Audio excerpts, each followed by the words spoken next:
Hello, everybody. Good afternoon, good morning, good evening, wherever you are.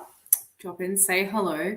If you're joining me live, make sure that you drop in a note about where you're dialing in from and what it is you do, and maybe even why sustainability is important to you. I am running these sessions every Wednesday, most Wednesdays. It's my commitment to all of you to talk about all things sustainability, hopefully share some critical thinking opinions around topics in the market, and really just in the hopes to empower others to be a part of this journey, because there's not just enough of us right now. There needs to be more and more people working towards a more sustainable and harmonious environment and existence. Thank you to those who are joining on LinkedIn. I can see a few of you on. Say hello. Tell me where you're dialing in from. Don't be shy.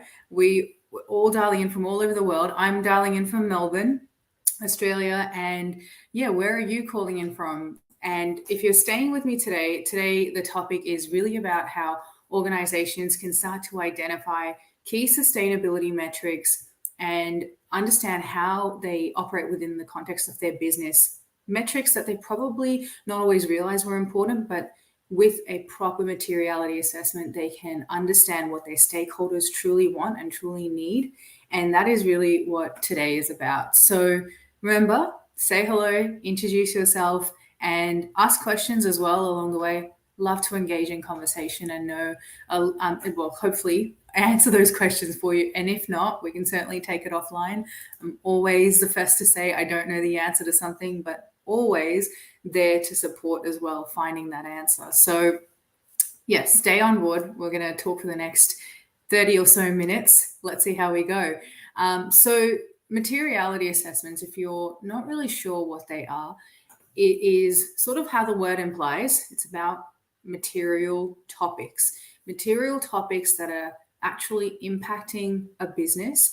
And the way that we start to understand what are key material impacts within a business is to complete a materiality assessment, which means involving the right stakeholder groups and asking them very specific and curated questions around environment, around social elements, around governance elements, and around economic side of things in terms of operations of the business. And so by asking these stakeholder groups these right questions, and these are stakeholder groups both within the business as well as outside of the business, we can then start to understand what is really happening at the front end of a business and what are different people experiencing in terms of the context of the business operations. And then we start to also identify what are the key topics that they are seeing as impactful around various areas of capital, which is, the 4 areas of capital is social, human, natural, and economic. So that's what a materiality assessment is really about.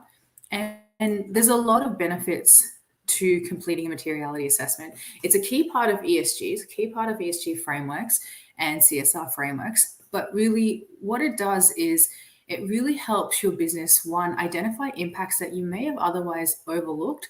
And often, when you're looking at the business, you've got those top decision makers within a business sitting in a room, often isolated from the other parts of the business, the people who work at the front end, the people who look after the accounts, the people who are in legal, the supply chain, the stakeholders, the investors, the community that buy from them or support them.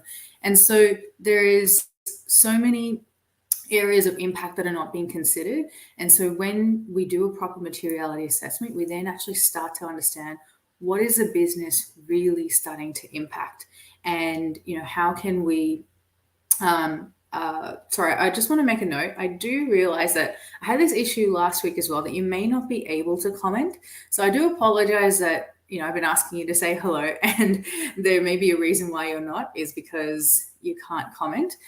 Still working on it. I obviously have not fixed that problem, which I thought I did. But yeah, apologies for that. Thank you for still staying on. Feel free to share any questions that you have offline.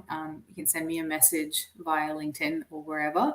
But back to what I was talking about is that, having a proper materiality impact assessment carried out, we can then start to uncover what are these stakeholder groups facing at a front end, and therefore what are the opportunities for the business to really consider, so that not just to keep people happy, not just to keep these stakeholder groups happy, but to then actually identify the opportunities for change within a business that can start to improve business operations, streamline bottlenecks that may be happening, and start to iron out some of the probably otherwise neglected issues within business operations. So that's why these are super important, and essentially a key part of now doing any work. So, before in the past, we would probably just go in, do an audit of a business. It would be quite an isolated piece of work where you audit the business. I'm talking in terms of sustainability or energy or resources,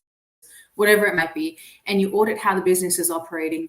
And me, the consultant, is in there kind of looking at things in isolation, probably involving some people along the way, but it's really in isolation. And so it doesn't involve the right people, the right key stakeholder groups to be a part of that conversation, to be a part of identifying the right opportunities, not the most lucrative, well, not the most, not the highest payback opportunities or the immediate payback opportunities, because they might not be the right ones to address first. It just really depends. And that's why this materiality part of taking any action is a really key piece that should happen at the very beginning of any development around ESG or any sustainability framework of thinking within a business, or any strategic piece. Really, this is an important first step. It's a very important preliminary step. And so that's why I wanted to really address it today. And I'm going to kind of run through what are the steps in terms of, the steps we can take to actually carry out one of these assessments. So the first is we obviously need to identify who are those internal and external stakeholder groups. So, why are we picking these groups is also important in that piece. So picking those groups, and often you want to, if you want to keep it relatively simple but still comprehensive enough to give you the right information, you want to pick around 4 groups. Often it's the corporate or the C-suite that gets picked, some part of the supply chain or key part of the supply chain, a community-based group, a community-based group in terms of people who support your business or who buy from your business, and then probably another internal stakeholder group, maybe some people who work at the front end within your business. So there's a couple of internal and external stakeholder groups there that could be a really valuable part of this assessment. So that's the first thing is, who are these people that are going to help identify these impacts? And then you want to do some initial outreach with them. You want to engage with them and sort of start to ask some preliminary questions.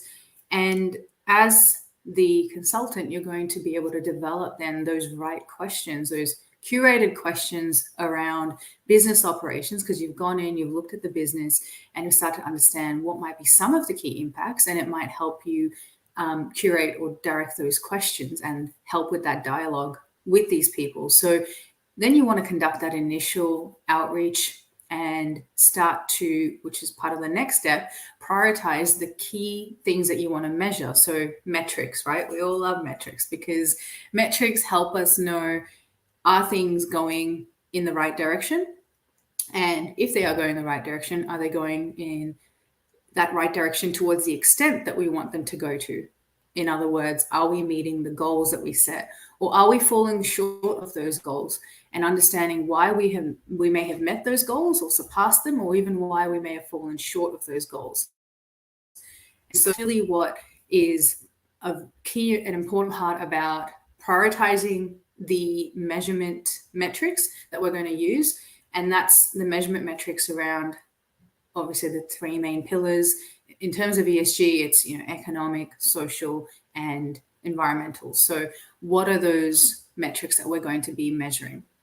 The fourth is then design that materiality survey, which really ends up being a Q&A process, but there's also some workshops around helping to not only help people understand ESG or sustainability, but also then to draw out the right conversations are going to help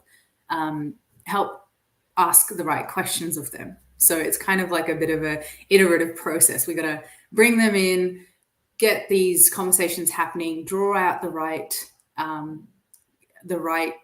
topics for consideration, and then set and design the materiality survey that goes back to these stakeholder groups for questioning and the process of analyzing.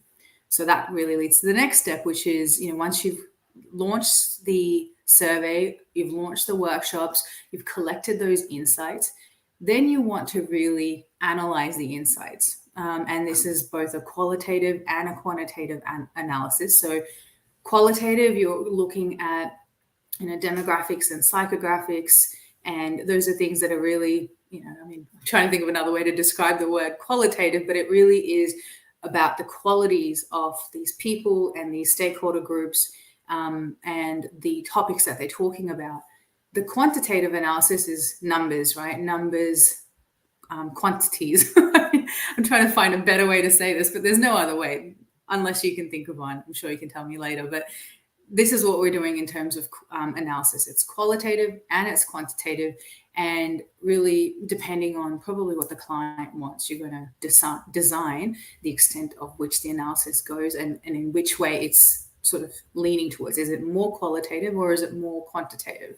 And so that's kind of that next step, is analyzing those results that come through from these surveys and these workshops. And then finally, you want to bring all those insights together. You want to be able to involve the decision makers within the business, but also key people who, I would call them really like champions within the business. Maybe they're part of the steering committee who look at sustainability within the business, but they're the people that will be not just in the decision-making roles, but they will be across different business units or operating systems within the business. And they're the ones who sort of have direct insight, what it's like to work at a certain front end of the business.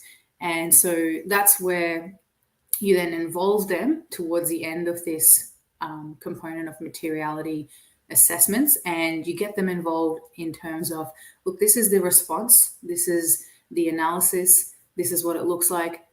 From this, what do you think? Before you give them any solutions about, I think you should go down this pathway, I think we should start to, this is where the market is going as well, this is what these responses are, let's look at this. It's really about first understanding what their response is or their reaction is to the materiality outcomes, because that's what will really help you understand how this business thinks and what is the culture within this business. Because it's really, as probably many of you are finding in not just aspects of sustainability or circular economy and all of that, it's probably in all industries, or all professional industries, is that we're moving away from this very directive, authoritative approach in terms of, experts coming in and telling you what to do, and you're just following it kind of blindedly, or that's not a word, is it? But really, it's not about just getting this directive and just following it without questioning it. Now it's a very involved, people-centric approach, because people are what direct everything and anything in terms of what we do. And if there is a direct impact that people are facing, we need to be able to bring them on board and involve them. It's not just what the leaders in the business or the expert consultants who've come in and said to do is the best way to go forward. It's actually more important to involve the right people within the business, the right stakeholders around and within the business to be a part of this process. So that's what's really important, and a direction in which all industries are moving towards. It's very people-centric, people-focused, and that's a key part of materiality assessment. So that's kind of the steps that we take to develop a materiality assessment. And once you've done that, then you can actually, look at the desires of the business, where they want to really position as a firm. And then you can also start to look at the market. Where is the market going, or where is that their particular industry moving towards, and who might be some of those key players in the market that they might want to mimic or lean towards in terms of doing better things for the environment. So good morning. Yeah, hi Vasuthavan. Nice to see you on here. And so I guess comments are coming through. So who knows? I feel like there's been some issues with comments on my streams, but if they are, that's wonderful. So once we've sort of lost my train of thought, but I guess where I was at is we've looked at the outcomes, we've started to understand where the market is moving and the trends and the key players in the market.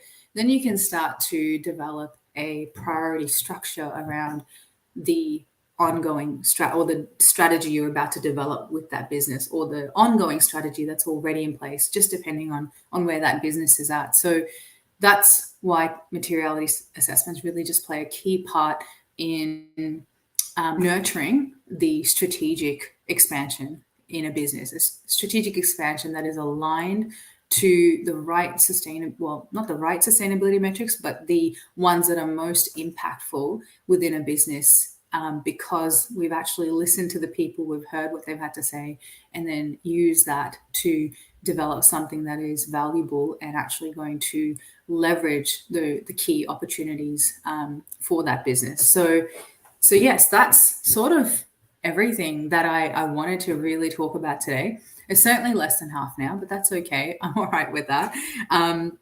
If you have any questions, feel free to share them. I'd love to, I'd love to take this offline and talk to you about this.